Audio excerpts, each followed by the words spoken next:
getting to final phases of the car. This is when you know you're getting close. You start pulling out the electronics. The car is clean and painted, as you all have seen. So we can start bolting things down. And one of the first bits we're gonna be doing is our new AEM CD7 dashes. And this car, actually, we have two locations. We're gonna have one up front, for me, of course, and the passenger can see it as well. We're gonna put it in the center instead of just over the column like we typically do when we're racing. And have an extra mount back here for the rear passengers so that they get a little bit of a view on what's going on as well. So we'll have all of our engine monitoring on here. We can also do like speed, we could do gear, just trying to have a little more interactive display with the passengers, especially in the back of the car. So we've got two of those bad boys.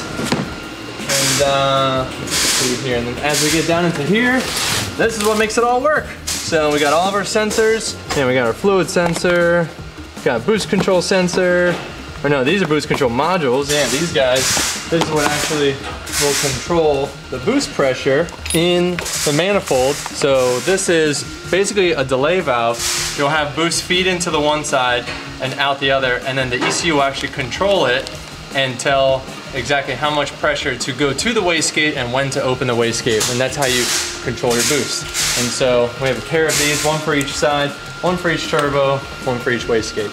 And then as we get down into the rest of it, so these are our wideband sensors. This will tell the computer the air fuel mixture down to the 100th of a point, so it is very accurate, and the computer will be able to kind of self-monitor, and we can set it up to kind of auto-tune, if you will, and it will follow its own wideband and adjust the map accordingly. But we'll have John Reed tuning the car, and so he'll have a pretty dialed-in map, and it'll just be running off of his map most of the time. But there is like a nice way that you can use a wideband to basically continue to correct itself, especially when you're doing daily driving type stuff and just doing a lot of in and out light throttle.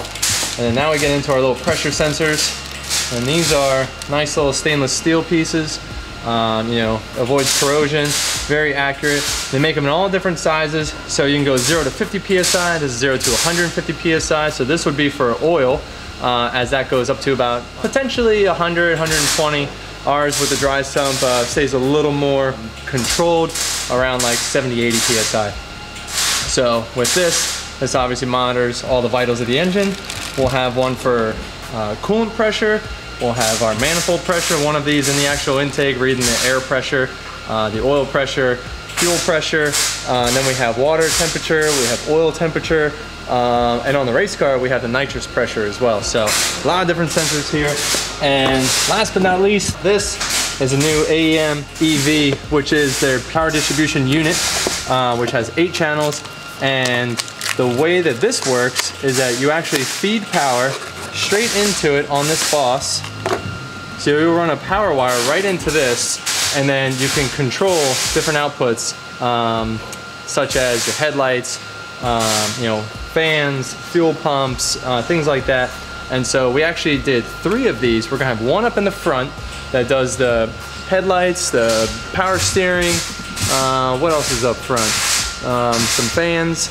And then we have 2 of these that are gonna be in the rear of the car, which is gonna be your brake lights, your tail lights, the fans on the radiator, the fuel pumps, some other lighting. And so it's actually cool because we can place these around the car instead of just having one big relay box and or one big PDU and having wires running all throughout the car. We can actually control them via CAN, so we'll just have 2 wires, well 4 wires really, with the power on the ground, CAN high, CAN low. So a 4-wire harness that runs from the ECU to the back of the car into one of these, and then it can control everything else. So instead of running all the wires for each individual thing in the back side of the car, we only have to run 4.